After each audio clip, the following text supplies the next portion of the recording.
नमस्कार, स्वागत है आप सभी का एग्जामशाला के YouTube चैनल पर। मेरा नाम हिमांशु और आज है 6 जनवरी। तो चलिए स्टार्ट करते हैं आज के करंट अफेयर एमसीक्यू।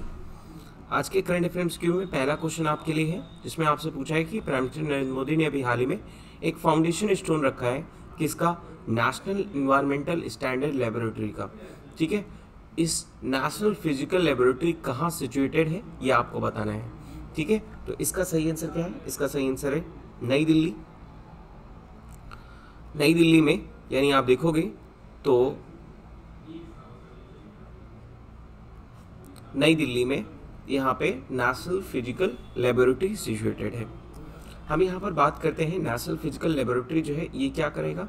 ये एक तरीके से जो हमारी national atomic time scales and भारतीय निर्देशक द्रव्य प्रणाली जो कि नेशंस के लिए यहाँ पर डेडिकेटेड होगी, तो इसके बारे में काम करेगा। साथ साथ में यहाँ पर नेशनल एनवायरमेंटल स्टैंडर्ड लेबोरेटरी को वीडियो कॉन्फ्रेंसिंग के जरिए क्या किया गया? इसका इनॉग्रेशन हुआ। ठीक है, याद रखना है ये कॉन्क्लेव ऑर्गेनाइज हो रहा था किसके द्वारा? Council of scientific and industrial research national physical laboratory यानी CSIR और NPL के द्वारा। किसकी? 75th एनिवर्सरी ऑफ इंसेप्शन, है ना। याद रखना CSIR के एस्टैब्लिशमेंट के 75th एनिवर्सरी पर यहाँ पर इसका इनॉग्रेशन हुआ। यहाँ पर एक क्वेश्चन पूछता हूँ, CSIR जो होता है इसके चेयरमैन कौन होते हैं? फटाफट कमेंट सेक्शन में बताइए इसके चेयरमैन कौन होते हैं। ठीक है, नेक्स्ट आगे बढ़ते हैं। किस स्टेट में अभी हाल ही में तमिल एकेडमी को सपोर्ट यानी जो है सेटअप किया गया है for the purpose of south Indian language को हम लोग कल्चर्स में, स्टेट में या यूनियन टेरिटरी में प्रमोट कर पाएंगे? तो इसका सही आंसर है नई दिल्ली। यानी नई दिल्ली में आप देखोगे तो यहाँ पर तमिल एकेडमी बनाई गई है। Department of art and culture language of Delhi government setup किया है उसने दिल्ली तमिल एकेडमी को, जो साउथ इंडियन लैंग्वेज को क्या करेगा? प्रमोट करेगा कैपिटल्स में।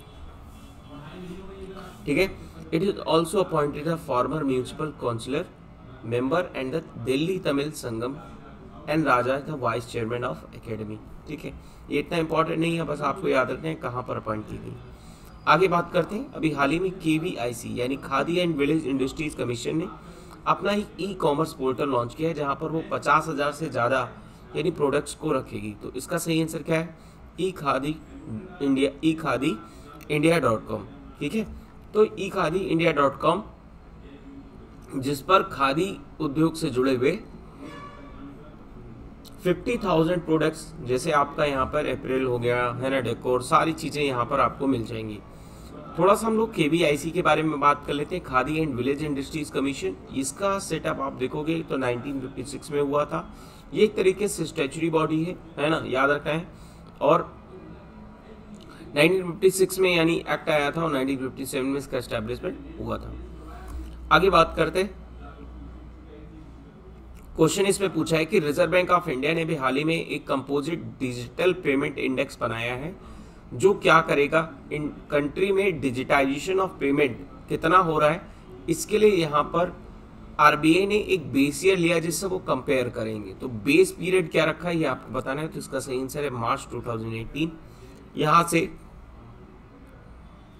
हम कंपेयर करेंगे प्रेजेंट टाइम पर कितना डिजिटाइजेशन इंडिया में हो रहा है। ठीक है, तो ये चीज याद रखना है। आगे हम बात करते हैं। नेक्स्ट क्वेश्चन में आपसे पूछा है कि अभी हाल ही में इंडियन आर्मी को 12 फास्टैग पेट्रोल बोट्स मिली हैं सर्विलांस करने के लिए petrol of large water bodies, है ना। तो ये किसने बनाई है? ये किसके द्वारा बनाई गई है आपको ये बताना है। तो इसका सही आंसर है गोवा शिपयार्ड्स के द्वारा यहाँ पर 12 फास्ट पेट्रोलिंग बोट्स बनाई गई हैं, जो कि सर्विलांस के लिए यूज होंगी। Petrol of large water bodies ये क्या करेंगे? सर्विलांस के लिए जो हाई एल्टीट्यूड एरियाज हैं वहां पर ये सर्विलांस के लिए यूज किया जाएगा। आगे बात करते हैं। नेक्स्ट क्वेश्चन में आपसे पूछा है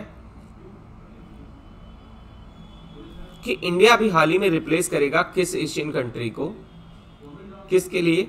आयुशियन को को चेयर करने के लिए supported the Asia protect areas partnership for the 3 years, है ना। तो इसके बारे में बताइए इसका सही आंसर क्या है? इसका सही आंसर है साउथ कोरिया।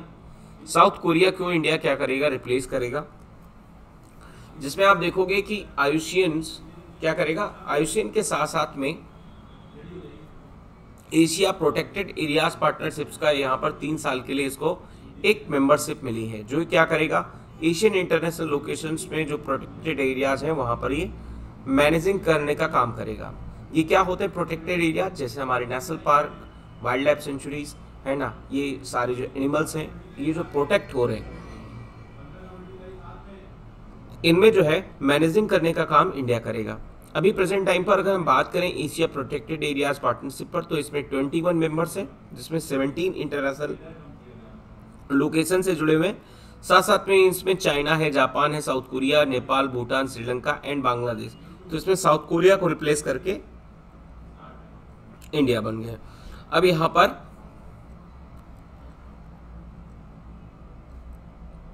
IUCN के बारे में अगर हम बात करें, International Union for Conservation of Nature and International Organization working, तो यहाँ पर IUCN क्या है, एक तरीके से बॉडी है जो क्या करती है फील्ड ऑफ नेचर कंजर्वेशन के बारे में काम करती है और साथ साथ में सस्टेनेबल यूज करती है नेचुरल रिसोर्सेज का। ठीक है, तो ये चीज याद रखना है।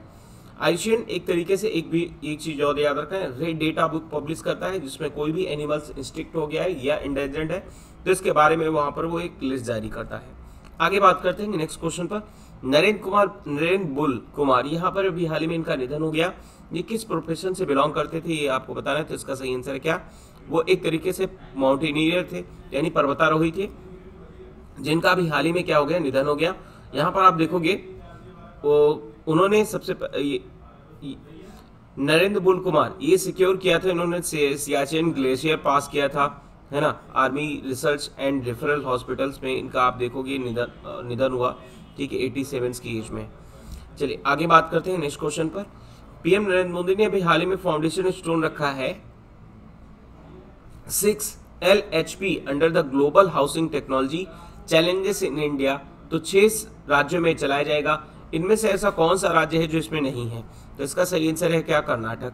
अब यहाँ पर आप देखिए प्राइम मिनिस्टर नरेंद्र मोदी ने जो फाउंडेशन स्टोन रखा है जिसमें global housing technology challenge in India को प्रमोट किया जाएगा, यानी जो हाउसिंग इंफ्रा है उसमें जो ग्लोबल जो टेक्नोलॉजी है उसको अडॉप्ट करेंगे। तो इसमें आप देखोगे एक लाइट हाउस प्रोजेक्ट को यहाँ पर एग्जीक्यूट किया जा रहा है, मॉडर्न टेक्नोलॉजीज को साथ साथ में 6 स्टेट में यहाँ पर एक शो किया जाएगा, new direction of the housing construction sector in the country. तो इसमें कौन कौन से यहाँ पर स्टेट हैं, त्रिपुरा है, झारखंड है, उत्तर प्रदेश, मध्य प्रदेश, गुजरात, तमिलनाडु है ना, और आंध्र प्रदेश में है। यहाँ पर हम देखेंगे तो इस सेंटर और स्टेट मिलकर दोनों को एक साथ काम करेंगे हाउसिंग इंफ्रा में, तो एक तरीके से हमें कोऑपरेटिव फेडरलिज्म देखने को मिलेगा। आगे हम बात करते हैं नेक्स्ट क्वेश्चन पे। नेक्स्ट क्वेश्चन में आपसे पूछा है कि इंडिया पोस्ट ने भी हाल ही में अनाउंस किया है कि पोस्ट ऑफिस सेविंग बैंक यहाँ पर क्या करेगा, अदर बैंक के अकाउंट से यहाँ पर लिंकिंग करने की योजना की है। तो इसका सही आंसर अप्रैल 2021 से। देखिए इंडियन पोस्ट पेमेंट बैंक है, तो आपका अगर पोस्ट पेमेंट बैंक में अकाउंट है तो क्या होगा, पोस्ट पेमेंट बैंक में अकाउंट अभी तक जो था तो वो किसी दूसरे बैंक, यानी मान लो SBI में आपका किसी पर्सन का अकाउंट है तो वहां से वो लिंक नहीं कर रहा था। तो इसलिए अब क्या होगा, यानी पोस्ट अगर यहाँ पर मान के चलिए पोस्ट पेमेंट बैंक है, यहाँ पर इसका कोई ATM है, तो आप अभी तक आप क्या इसके ATM से विड्रॉल कर सकते थे। अब इसका आपको ATM मिलेगा तो आप कहीं पर भी इससे विड्रॉल कर जाएंगे, क्योंकि इसका डेटाबेस क्या हो जाएगा, जुड़ जाएगा, एक कॉमन डेटाबेस यहाँ पर प्लेटफॉर्म यूज करेंगे। आगे बात करते हैं नेक्स्ट क्वेश्चन में। किसे भी हाल ही में deputy election commission of India का अपॉइंटमेंट किया है, डिप्टी इलेक्शन कमिश्नर अपॉइंट किया गया है इलेक्शन कमीशन ऑफ इंडिया का। तो इसका सही आंसर क्या है, उमेश सिन्हा को अपॉइंट किया गया है। तो आज के सेशन में यही रुकेंगे। Thank you for watching. Video पसंद आए तो लाइक करिए, चैनल को सब्सक्राइब करें और अपने दोस्तों के साथ शेयर करें।